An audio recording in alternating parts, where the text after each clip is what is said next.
Sweden میں قرآن پاک کی بے حرمتی کے خلاف اقوام متحدہ کی انسانی حقوق کونسل میں پاکستان کی قرارداد منظور کر لی گئی ہے۔ قرارداد میں اسلامو فوبیا کے خلاف ٹھوس اقدامات کا مطالبہ کیا گیا ہے۔ کہا گیا ہے اسلامو فوبیا کے مظہر قرآن پاک کے بے حرمتی کے ذمہ داروں کا کڑا محاسبہ کیا جائے۔ اقوام متحدہ کی انسانی حقوق کونسل میں پاکستان کی قرارداد کی حمایت میں 28 ارکان نے ووٹ دیا۔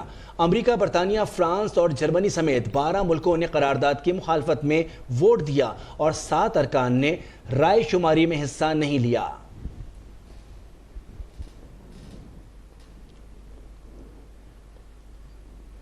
ٹیکنالوجی کی دنیا میں پاکستان کی جانب سے نئے سفر کا آغاز۔ سرکاری ملازمین کے لیے محفوظ بیپ پاکستان اپلیکیشن تیار کر لی گئی ہے۔ وزارت انفارمیشن ٹیکنالوجی نے سرکاری ملازمین کے لیے بیپ اپلیکیشن تیار کی ہے۔ وزیر اعظم آئندہ ہفتے افتتاح کریں گے۔ سرکاری ملازمین کے لیے محفوظ بیپ پاکستان اپلیکیشن تیار کر دی گئی ہے۔ وزارت انفارمیشن ٹیکنالوجی نے سرکاری ملازمین کے لیے بیپ اپلیکیشن تیار کی۔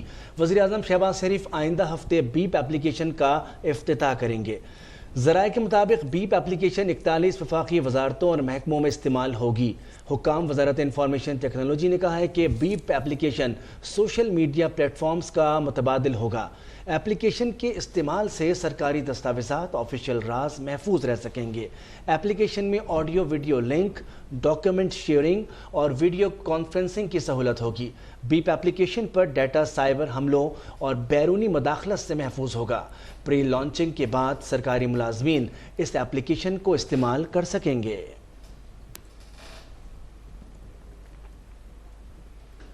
اسحاق ڈار کی زیر صدارت ہوائی اڈوں کو آؤٹ سورس کرنے سے متعلق سٹیئرنگ کمیٹی کا اجلاس وزارت خزانہ میں منعقد ہوا۔ اجلاس میں وفاقی وزیر ہوابازی خواجہ سعد رفیق، وزیر اعظم کے معاون خصوصی برائے خزانہ طارق باجوہ، معاون خصوصی جہاں زیب خان، ہوابازی کے حکام، آئی ایم سی کی ٹیم اور دیگر متعلقہ حکام نے شرکت کی۔ آئی ایف سی کی ٹیم کی جانب سے اجلاس کے شرکاء کو اس حوالے سے ہونے والی پیش رفت کے حوالے سے تفصیلی بریفنگ دی گئی۔ وزیر خزانہ نے نظام الاوقات کے ساتھ تیز رفتار بنیادوں پر روڈ میپ طے کرنے اور خدمات کی فراہمی میں بہتری لانے کی ہدایت کی تاکہ بین الاقوامی معیار کے مطابق سہولیات کی فراہمی کو ممکن بنا کر ملک کے پہلے ہوائی اڈے کو آؤٹ سورس کیا جا سکے۔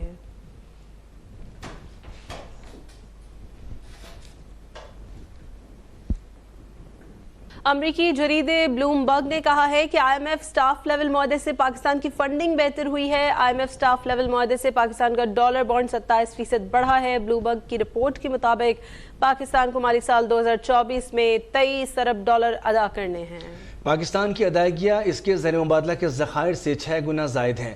بلوم برگ کا اپنی رپورٹ میں کہنا ہے کہ آئی ایم ایف بورڈ ہوگا۔ پاکستان کے لیے 3 ارب ڈالر قرضے کی منظوری کے لیے آئی ایم ایف بورڈ اجلاس آج ہوگا۔ پاکستان اور آئی ایم ایف کا سٹاف لیول معاہدہ ہو چکا ہے۔ رپورٹ میں مزید کہا گیا ہے کہ پاکستان اپنے معاشی مسائل حل کرنے کی کوششیں کر رہا ہے۔ آئی ایم ایف فنڈنگ ضروری ریفارمز پر عمل اور سیاسی صورتحال کے سبب معطل رہی۔ وفاقی وزیر برائے موسمیاتی تبدیلی اور ماحولیاتی رابطہ سینیٹر شیری رحمان نے کہا ہے کہ آئی ایم ایف پروگرام کی منظوری اور سعودی عرب کی جانب سے اسٹیٹ بینک میں 2 ارب ڈالر ڈپازٹ کرانے کے بعد معاشی استحکام کی توقع ہے۔ تحریک انصاف کی سابقہ حکومت نے پاکستان کے لیے جو معاشی دلدل پیدا کی تھی اس سے ہم آہستہ آہستہ نکل رہے ہیں۔ اپنے ایک ٹویٹ میں انہوں نے کہا کہ سابق حکومت نے پاکستان کو ڈیفالٹ کرانے کی بھرپور کوشش کی۔ یہ نئی حکومت کے لیے ورثے میں ریکارڈ قرضہ جات اور عوام کے لیے شدید معاشی بحران چھوڑ کر گئے تھے۔ تحریک انصاف نے حکومت میں رہتے ہوئے آئی ایم ایف کے معاہدے کی خلاف ورزی کی تاکہ اتحادی حکومت کو معاشی عدم استحکام کا سامنا کرنا پڑے۔ انہوں نے آئی ایم ایف معاہدے کو سبوتاژ کرنے کے لیے ہر ممکن پروپیگنڈا کیا اور خط لکھے۔ وفاقی وزیر نے کہا کہ تحریک انصاف کی نائل حکومت نے ملکی معیشت کو جس نہج پر پہنچایا تھا اس سے نکلنے میں ابھی بہت وقت لگے گا۔ وفاقی وزیر میاں جاوید لطیف نے کہا ہے کہ پی ٹی آئی کو انڈیا اور اسرائیل سے فنڈنگ ہو رہی تھی جس کا مقصد پاکستان کو نقصان پہنچانا تھا۔ اگر فورن فنڈنگ کیس کا نتیجہ سامنے آنے دیا جاتا تو ہمیں قوم کو بتانے میں آسانی ہوتی۔ وفاقی وزیر میاں جاوید لطیف کی پریس کانفرنس میں انہوں نے کہا کہ پی ٹی آئی کو اسرائیل اور بھارت سے اربوں روپے کی فنڈنگ اس لیے ہو رہی تھی کہ پاکستان کو نقصان پہنچایا جائے۔ آج 9 مئی کے ملزمان کو بچانے کی بات کی جا رہی ہے، کیا ریاست پر حملہ کرنا جرم ہے یا نہیں؟ میاں جاوید لطیف کا کہنا تھا کہ کیا ریاست اتنی کمزور ہے کہ ایسے عناصر کو نہ پکڑ سکے؟ کیا 2 ماہ میں یہ فیصلہ نہ ہو سکا کہ 9 مئی کے ملزمان کا ٹرائل ملٹری کورٹ میں ہونا چاہیے یا سول کورٹس میں؟ میاں جاوید لطیف کا کہنا تھا کہ اب اداروں میں بیٹھے لوگ بھی نواز شریف سے امید باندھ چکے ہیں، اگر منصفانہ انتخابات ہوئے تو عوام چوتھی بار نواز شریف کو وزیر اعظم منتخب کریں گے۔ وزیر اعظم کے معاون خصوصی عطا تارڑ کہتے ہیں کہ چیئرمین پی ٹی آئی کو توشہ خانہ کی چوری کا حساب دینا ہوگا۔ میڈیا سے گفتگو میں عطا تارڑ نے کہا کہ بانی پی ٹی آئی نے ہائی کورٹ کے ججز پر عدم اعتماد کا اظہار کیا، اب تاحال تاخیری حربے استعمال کیے جا رہے ہیں۔ کیس مزید التوا کا شکار نہیں ہوگا۔ انہوں نے کہا کہ 9 مئی کو کور کمانڈر ہاؤس پر حملہ کیا گیا، یہ فوجی تنصیبات پر حملے کرنے کے بعد انصاف مانگ رہے ہیں۔ عمران ریاضی راہ فرار اس لیے اختیار کر رہے ہیں کہ وہ راہ فرار اختیار کرنے کے ماہر ہیں۔ فورن فنڈنگ کے کیس کو 6 سال لگے اپنے منطقی انجام تک پہنچنے کے لیے، اور یہ بات بھی آپ کے ذہن میں رہے کہ دائرہ اختیار کو چیلنج کیا گیا، جج صاحب کی ٹرانسفر اپلیکیشن ڈالی گئی اور اسلام آباد ہائی کورٹ میں یہ مقدمہ 3 ہفتے چلا، اور جب چیف جسٹس اسلام آباد ہائی کورٹ نے فیصلہ محفوظ کیا تو کہا گیا ہمیں آپ پہ اعتماد نہیں ہے۔ آپ کو کس پہ اعتماد ہے؟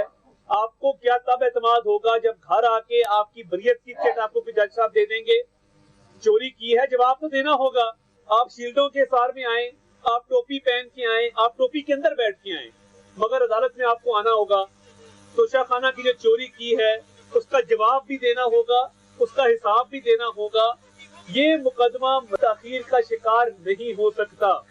وزیر اطلاع سندھ شرجیل میمن کہتے ہیں کہ پی ٹی آئی کو پاکستان میں افراتفری پھیلانے کے لیے بھارت اور اسرائیل سے فنڈنگ کی گئی۔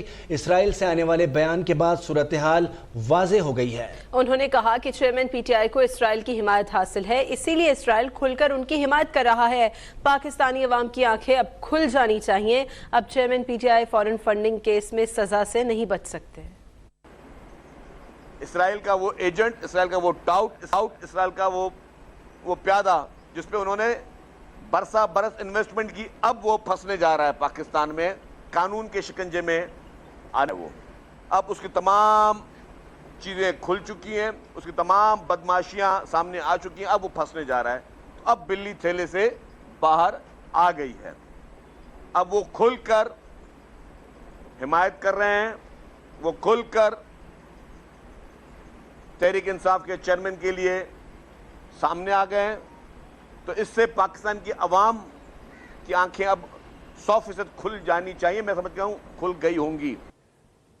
Pay my heartfelt tributes to your efforts, your ingenuity and your commitment to promote pharma industry and transform into one of the most going export industry in Pakistan. Your quality of your products is alhamdulillah established and beyond any ray of doubt, and you have earned a great name in this field. So I would like to offer my deep gratitude and heartfelt Mubarakbad to all of you on behalf of the government of Pakistan, myself, because you are great ambassadors of Pakistan who have earned a great name. Now the point at issue is that it is a matter of, not a matter of debate, but a matter of commitment on your part, on the part of any government of the day, to protect the poor of this country in terms of pricing formula. for life-saving drugs.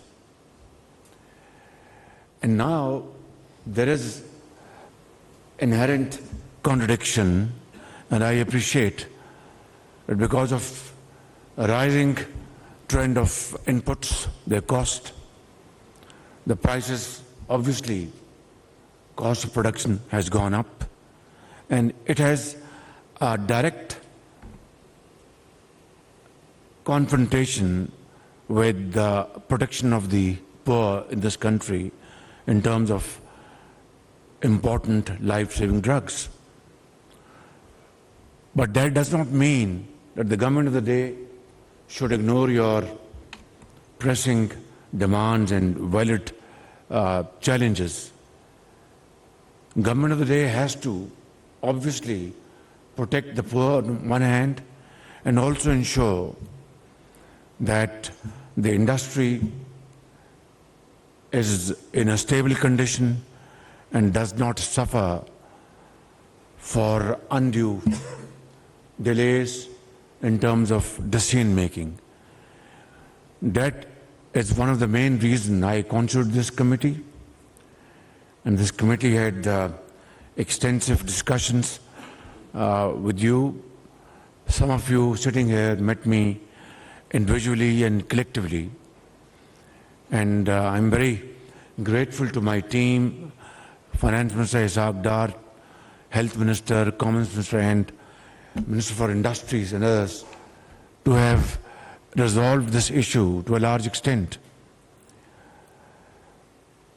But the point at issue is that we are gathered here not to make speeches, but to do something cogent, palpable, to support your great efforts, and in a manner which should promote and support your efforts and also protect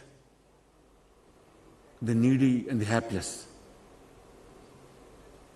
May I also recount and recollect from my memory a couple of instances which you are very well aware of.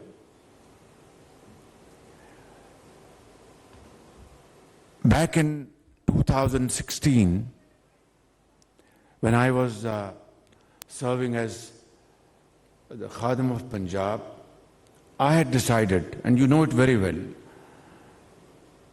to procure medicines for government hospitals. And I made a public statement that the quality of the medicine would be, which can be easily accepted by the highest office bearer of the country down to the common man. And for that, I had dedicated roughly about 7-8 billion rupees for procurement. You are well aware.